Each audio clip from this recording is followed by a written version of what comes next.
السلام علیکم ورحمۃ اللہ وبرکاتہ. ہوں ایم اسحاق گجر گبرال آج تم دا سواتی وادی بریکوٹ شنگردات محاتبے آج جناب علی ملک قلزادہ نے شنگردار مٹھار لائے اس کی جو ہے نو آج افتتاح نو اس کا واسطہ ہے کہ گجر یوتھ فورم ملاکنڈ ڈویژن کا کڑا مشہور جیوی بھی آیا. اس سے علاوہ اور لوگ بھی مچ آئے نو افتتاح جو ہے نو اساں ہن مشران افتتاح اس کی جو ہے نو شروع ہوئے گی. اس سے کہ جو ذریعے کی تم نے اس کے لوکیشن ٹھار نہ دساشم یہ ٹھار جو ہے یا لائے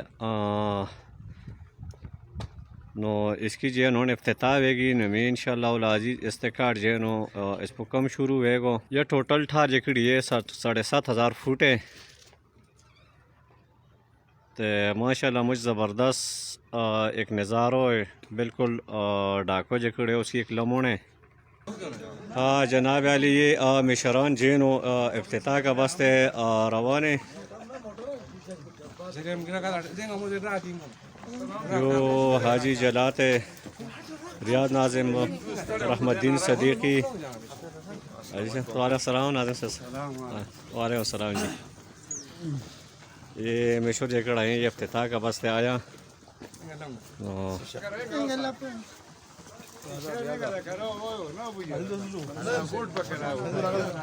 جو جناب علی ہنا افتتاح کرے طارق صاحب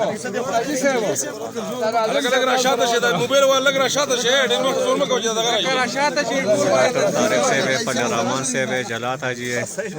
حاجی غلام اللہ ربانی ہے.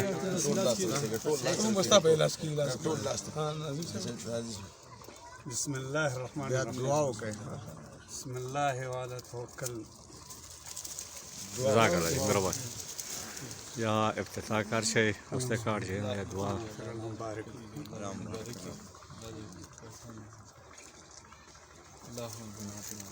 ناظم سے مبارک شاہ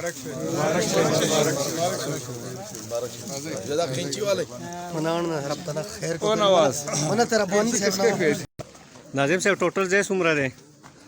دا بھئی 7,500 فٹ بھئی. ہاں 7.5 مبارک شاہ اللہ یہ جکڑا مشران جی گجر یوتھ فورم کا اس کا نام جینو حبیب اللہ ناظم صاحب یہ سارا آیا ہے جی. سوک مزدوری کئی او آغا مسافری کئی او پیسے گٹی او پدے کرم دے دا اللہ رحم دے. اصلیت کی یو کار چې کمی آغا انفرادی یا اجتماعی خو پاغي کی ټول قوم یو ځای شي او راغونډ شي او یو ځای ته راشي نو پاغي کی برکتی لکه څنګه چې زمونږ ګجر یوتھ فورم یو بل سره څنګه مینه کوي او څنګه ګجر یوتھ فورم د 100 کالونو نه چې په دې ملک باندې جوړ دی او بیا خاص کر په دې 2.5 کالو کې چې کم په سوات او ملاکنډ ډویژن کې ګجر یوتھ فورم کم مشران چې دي حاجی جلات صاحب نن موږ سره حاضر دی د ملک قلزاده ناظم صاحب د آشیانه په افتتاح کې هغوی راغلي دي هغو له دعوت ورکړل شوی او د هغو نن افتتاح کیږي انشاءالله او مونږ دعا کوو چې الله پاک دې پکې برکت واچوي. نو زمونږ دې مشرانو له هغه دعوت ورکړی دی چې په هغې کې زمونږ فخر ملاکنډ ډویژن جناب حاجي جلات صاحب دی او هغې په خوا کې زمونږ د کلام ناظم صاحب جناب حبیب الله تحصیل بحرین او زمونږ بابای صحافت جانزیب لالا او زمونږ د تحصیل بحرین نه ملک ریاض صاحب بختروان دا تاسو ټول تاسو وینئ. زمونږ د خواده خیل نه جناب منیجر فضل الرحمان صاحب او دغه شانته زمونږ د لوی سوات نه جناب ډاکټر طارق صاحب او د هغه ټول ټیم عظیم اختر او وانا خیل او ټول ټیم هغه سره حاضر دی. دغه شانته نور ډېر درانه مشران راغلي دي، پریس کلب مشران راغلي دي، انجینران راغلي دي، موږ سره د دې پروګرام کم خانان دي هغوی راغلي دي. نو زه ډېر زبردست د ګجر یوتھ فورم په توسط په دغه باندې توسط باندې زه تاسو ته دا وایم چې دا موږ دپاره یقین وکړه چې یو خوشحالۍ مقام دی چې موږ دې مقام له راورسېدو چې ټول قوم یو کو او ټول قوم یو ځای ته راوستو د هر یو درد او تکلیف دپاره. او زموږ د ګبرال تقریبا ټول زموږ خاص کر د ګبرال د 12 کلو مشران هم پکې حاضر دي او دا کم کلی چې دی څنګه چې حاجي جلات صاحب ووایي چې یو څو کاله مخکې دلته تقریبا صرف یو کور او هغه کور ته جلات حاجي صاحب وایي چې ما دا لار او د بجلی بندوبست او دا ټول هغه کړي دي الله پاک د هغه په ژوند کې هم برکت واچوي او دغه شانته زمونږ اتحاد او اتفاق کې به نور اضافه وشي. اعوذ بالله من الشیطان الرجیم بسم الله الرحمن الرحیم. څه خبرې چې هغه ټولې زموږ د ایگزیکټیو کونسل چیرمین سپریم کونسل چیرمین صاحب جناب الحاج غلام رباني صاحب وکړلې او داسې خاص خبرې نشته خو دا کوم کور کوم ځای چې جوړېږي دا زموږ د قوم دپاره یو حجره جوړېږي انشاءالله دې ته به راغونډېږو په دې کې به میټینګونه جلسې جلوسونه به پکې کوو که ښه وي او ناظم صاحب چې دی هغه د پخوانه د دې څیزونو عادت دی انشاءالله داسې څه مسله به نه او الله تعالی دې په خیر سره دا کور جوړ کړی شي او په خیر دې په دې باندې مهرباني موږ ډېر خوشحاله یو چې دلته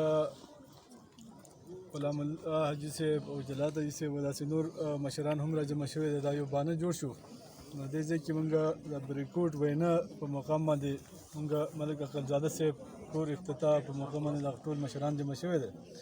نو دغه بانه سره چې زموږ یو ملاقات وشو یو ګیدرینګ وشو نو دا ډېر د خوشحالۍ خبره ده موږ یو بل ولیدو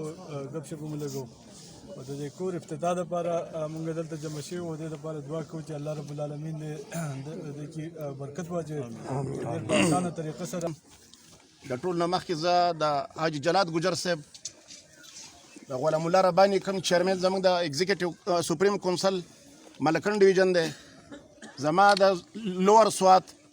د دریونو تحصیلونو چیرمنان جنرال سیکرټریان او د هغې عهدهداران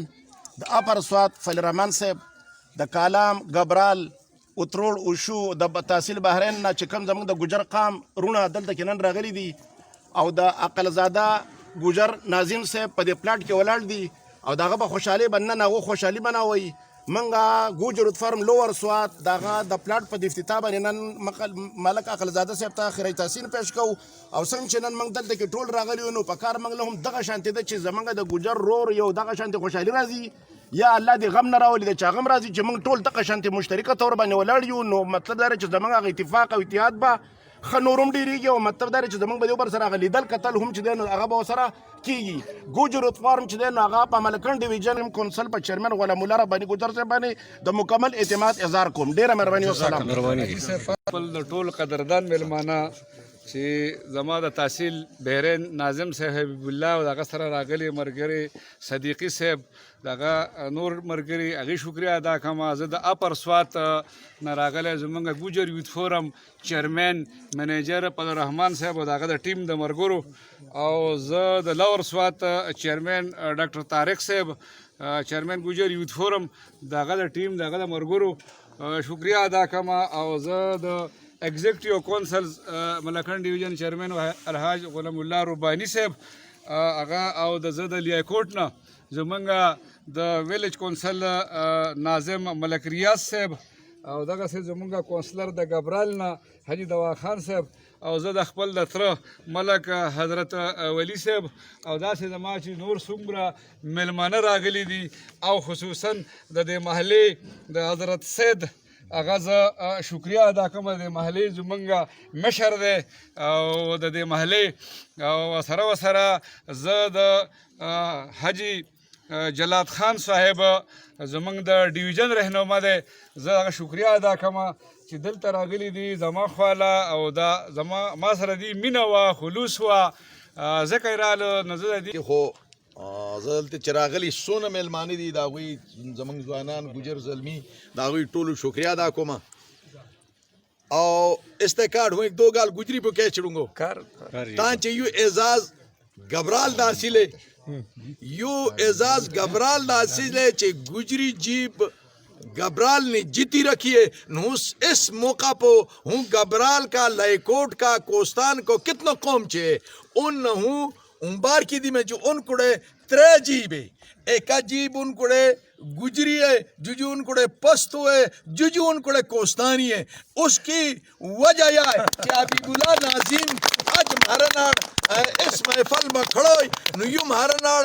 مہارو بھائی ہے یوں مہارا سر کو تاج ہے یوں مہارو ممہان ہے ایک گالیا دوجی گال یہ ہے کہ آج ہوں کا دیکھوں میں نو اپلا سواد کو چیئرمین آئے ہوئے منیجر صاحب لوور سواد کا چیئرمین آئے ہوئے اس کے ناڑ اس کی پوری کابینہ آئے ہے میرے ناڑ بھی ایک دو ترے سنگی آیا ہے خو ہوں آج اس موقع پہ حضرت جانو چھ میرو بڑو بھائی تو اس نے امبار کی دی میں چاہیے تے قد دری تھی اس گران کی نو اے حضرت جانا ہوں تندہ تیرا خاندان نا امبار کی دی میں چتے کی ٹھار ماں ایک گھر کی قد دری تھی آتے ایتے کا پرامری سکول میں جوڑیا تھا اس وقت ماں یہ سڑک نہیں تھی دا تچڑی 1000 روپیہ میرے کو اتنی فنڈ بھی نہیں تھی کہ یہ سڑک میں دا تچڑی 1000 روپیہ پہ یہ سڑک کڑی تھی آتے یہ حضرت جانو کا نا اس کو میں نہیں کیا تھا آتے اس تے کارڈ اس کا دا تھم بجلائی کا تھا وہ بجلائی بہادر جنو اتا آن اس پورا گرانا اے پورا میں پالنا ہوں امبار کی دی میں یو ایک نر جنو یو ایک غیرتی جنو یو ایک بہادر جنو یو ایک گران لائیو یو ایک گراما ہر بوڑھا کے ہر غریب کے ہر جوان کے ہر قوم کی خدمت کرے گا گراما جو کون قوم ہے وہ سارا ہمارا بھائی ہے اس کی یو خدمت کرے گا آتے یو حضرت جانا کا پوت یو ہمارا سارا آتے او لوگ تبھی امبار کی دی میں او لوگ تبھی امبار کی دی میں چکڑا مسافری کرے ان نے اپنا گھر چھوڑی آئے اپنی ماں چھوڑی ہے اپنا نصب چھوڑی ہو آتے بھی دبئی ماں سعودی ماں خلیج میں مزدوری کرے یہ گھر ان کی رات پہ جڑے یہ سیمٹ ان کی رات ہے ان اصل میں امبار کی کا مستحق وہ لوگ ہے وہ ان مسافران امبار کی دی میں ان کی بے حد شکر گزار ہوں اور بڑی مہربانی السلام علیکم مشرانو ټول ته په جمع السلام علیکم مونږ باندې الله پاک نن رحم وکړو کرم وکړو احسان وکړو چې مونږ الله پاک د ناظم صاحب په شکل کې یو مشر راغلو مونږ په دې خبره ډېر زیات خوشحاله یو ډېر زیات د خپل رب ته هر څومره شکریا ادا کوو په دې کمه ده او زه د جلات حاجي صاحب د راغلي مېلمنو د ټولو شکریا ادا کوم او په جمع